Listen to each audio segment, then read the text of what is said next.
Hola, buenos días. Bueno, en este videíto les voy a mostrar la resolución del ejercicio computacional 10 y último ejercicio que van a tener que entregar de la parte computacional. Ahora solo les queda el final. Y bueno, en este ejercicio la idea era que construyesen dos iteradores, uno el de Newton-Raphson y el otro de punto fijo, para encontrar raíces de funciones. Entonces, micro repaso, el de Newton-Raphson se basa en usar la derivada, donde el valor en el siguiente punto de x lo obtengo como el valor en el cual estoy parado, menos la relación entre la función y la derivada. Si esto lo escriben como f' igual a delta f sobre delta x, es como que con los dedos uno entiende por qué está haciendo la cuenta que está haciendo, con los dedos. Eso es para los físicos.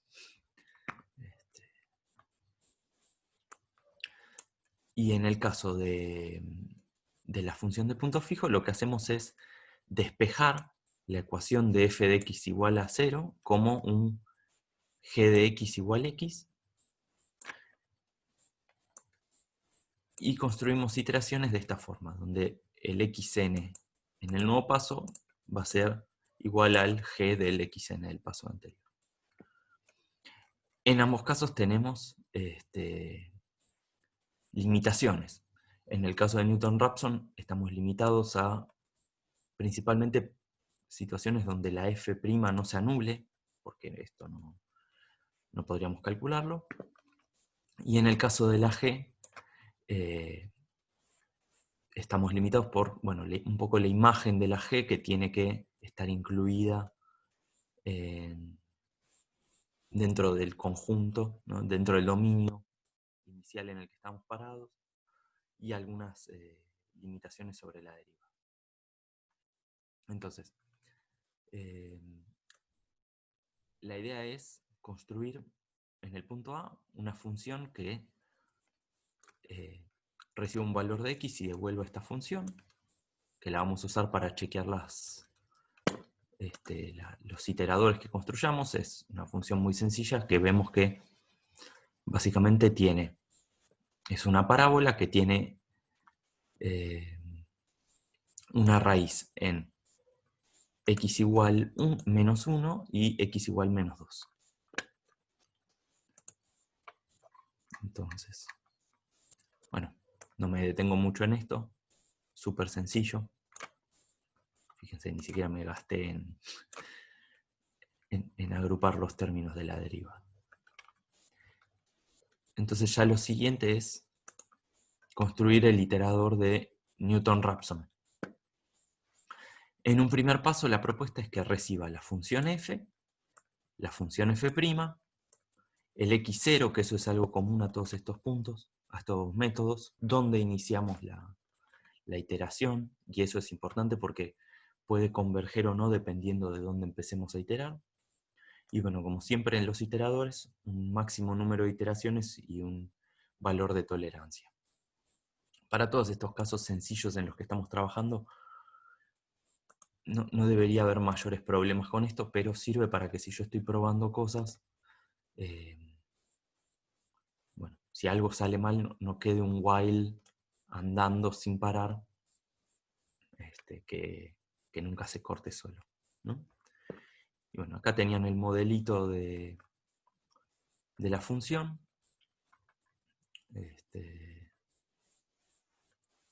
Que acá yo les dejé escrito función g, quizá debería haber puesto función f', f y f', pero bueno, me parece que era claro. Había que completar algo con el error. Claramente esto iba a referirse al número de iteraciones, y un while que, al igual que en el problema de Jacobi, tuviese en cuenta a la vez el error y la cantidad de iteraciones. Entonces acá les muestro cómo lo resolví. Esta parte obvienla por ahora porque es lo que viene después. Y básicamente, que esto es algo que yo vi que a mucha gente le dio dudas, el error en X0 no lo podemos medir de ninguna forma, porque obviamente no sabemos dónde está la raíz, así que no podemos medir por cuánto le estamos pifiando. Pero al igual que en el problema de Jacobi y Gauss-Seidel, lo que sí sabemos es lo que queremos al final, ¿no? Que es que f valga 0. O sea, lo que queremos es encontrar un X0 tal que f se haga muy, muy chiquitito. Entonces una buena medida del error es, bueno, básicamente el valor de f en X0. Mientras más chiquitito se haga eso, más cerca estoy de lograr lo que quiero. Y entonces, bueno, iniciaba en 0 la iteración, y mientras el error sea mayor a la tolerancia, con lo cual la tolerancia básicamente indica cuánto exijo acercarme a 0 para considerar un 0 la función, y esté dentro del límite de iteraciones, repito esta secuencia, que es x0 es el último valor con el que trabajé, y a eso le resto el valor de f dividido el valor de f' en x0. Recalculo el error, renuevo el valor de x0, o sea, ahora me paro en el nuevo punto, y aumento en 1 el número de iteraciones. Y eso es todo. Veamos con qué seguíamos. Bueno, lo siguiente era mejorar la función para que sea capaz de recibir el argumento función f' igual a no, y entonces estimaba la función f'. Fíjense acá en la ayudita, teníamos si la función f' era no, armábamos nuestra propia función f', que lo que hacía era tomar dos nuevos valores de x, un poquito más arriba y un poquito más abajo del punto que estamos mirando, y ya podemos ir al código. Lo que hacíamos era calcular un f1 y un f0 y estimar la derivada como f1 menos f0 sobre x1 menos x0. Y devolvíamos ese valor. Y le asignábamos a la variable funf' a esta función. Lo que es clave acá es que justamente es muy útil poder contar con esto, porque hay casos donde hacer las nuevas derivadas que necesitemos puede ser muy trabajoso.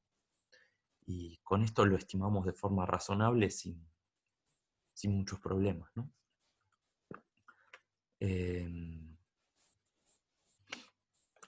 Bueno, acá les puedo mostrar.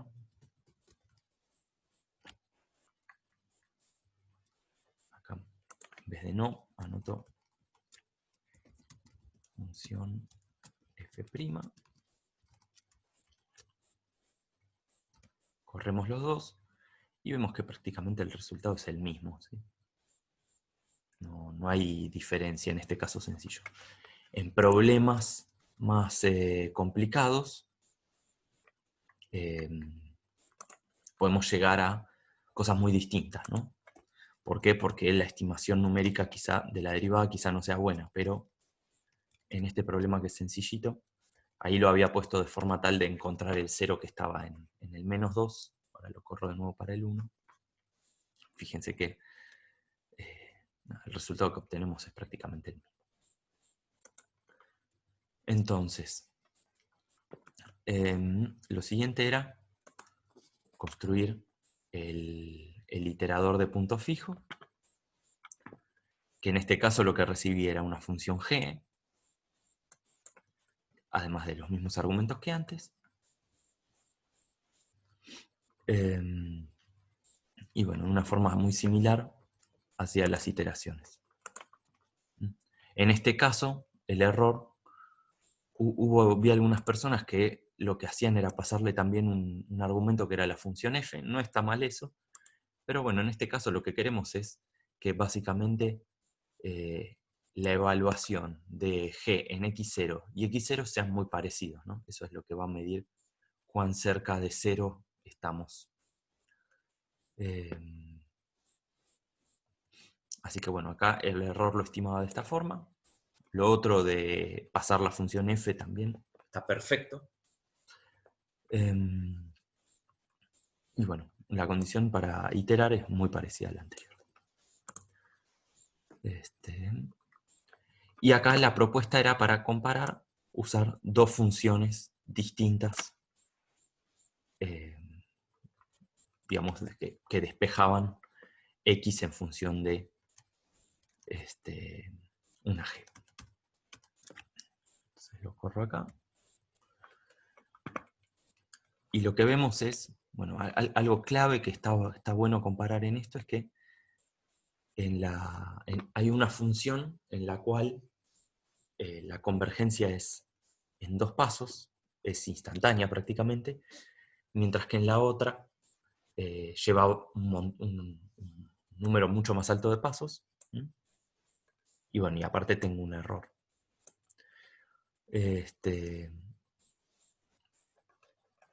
Puede no ser siempre trivial encontrar cuál función va a tener qué ventajas. Yo la única imagen que quería que se lleven de acá es que distintas Gs pueden llevarme a converger de distinta forma al valor que me interesa, y entonces si quiero usar esto en la práctica de algo, de repente probar con distintas Gs puede ser útil. Digamos, es la opción que tengo para modificar, al igual que la forma en la cual calculaba la derivada en el ejemplo anterior, en el de Newton-Raphson. Bien.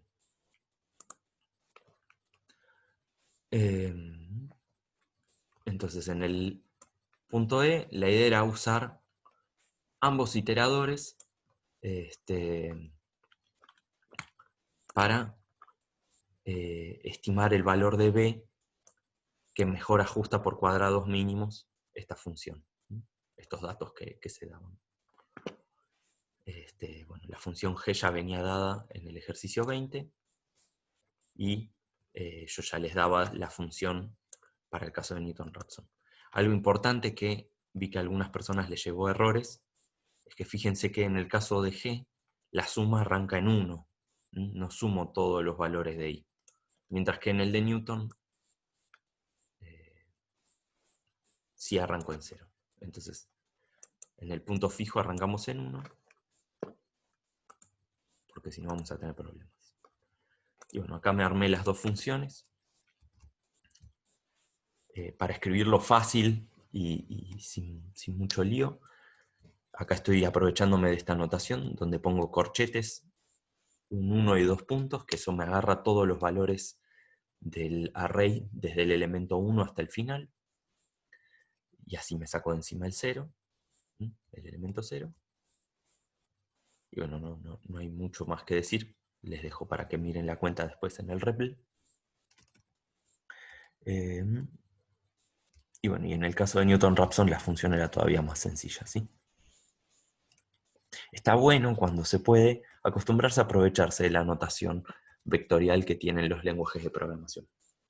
En muchos casos, cuando el lenguaje de programación detecta que tiene que sumar vectores, lo hace con alguna subrutina que hace que sea más rápido. Entonces, quizá escribir un for y hacer que sume elemento a elemento, a la larga termina siendo más lento si la cantidad de elementos son muy grandes. En Python no estoy seguro si esto es tan así, pero al menos puedo asegurarles que en R, que es lo que yo más uso para programar, está ese tipo de problemas. Así que si están usando lenguaje de programación de alto nivel, como Python o R o Julia o otros de ese tipo, pueden tener ese tipo de problemas. En C, al revés, obviamente. Mientras más bajo nivel, mejor. En cosas como C o Fortran.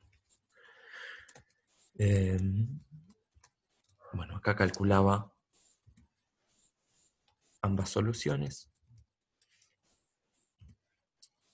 y solo lo imprimo en pantalla para que vean. prácticamente estoy obteniendo el mismo resultado. No es igual, a partir del cuarto decimal ya empieza a diferir, pero es prácticamente el mismo valor.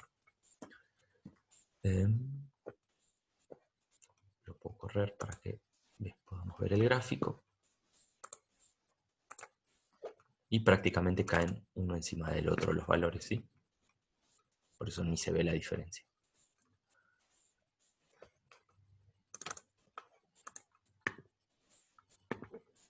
Y bueno, en el último punto, la idea era repetir ajustes sobre los datos del problema 7 y cómo íbamos a caer en un ajuste con más de un coeficiente y eso generaba más dificultades.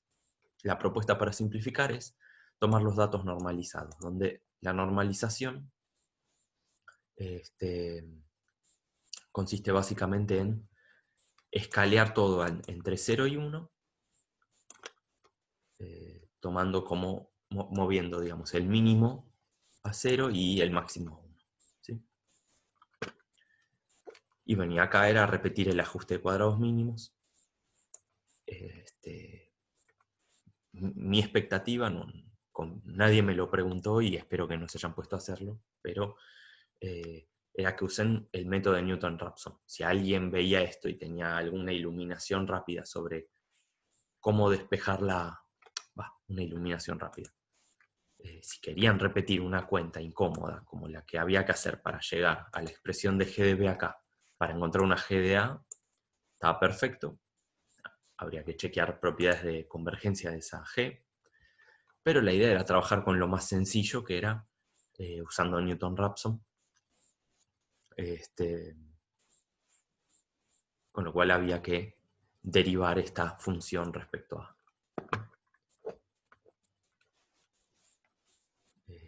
La única, yo no me voy a detener mucho en la derivada, está escrita dentro del programa.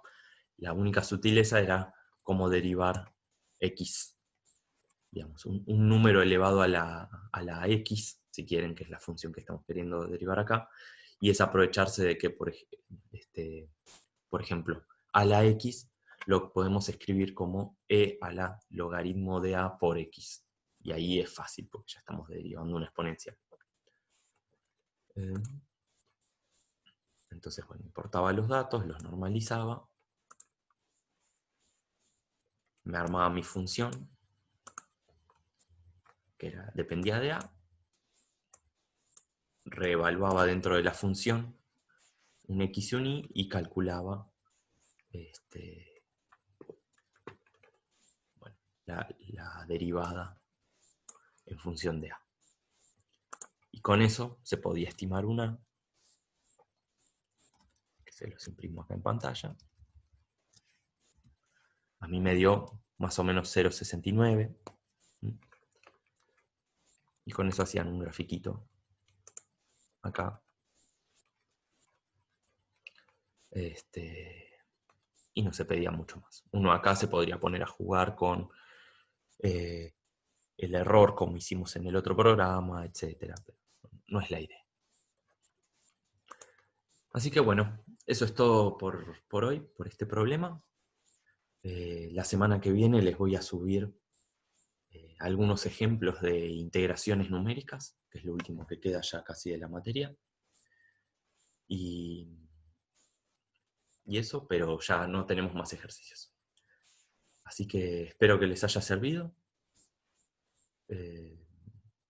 Y bueno, nos vemos en el próximo video.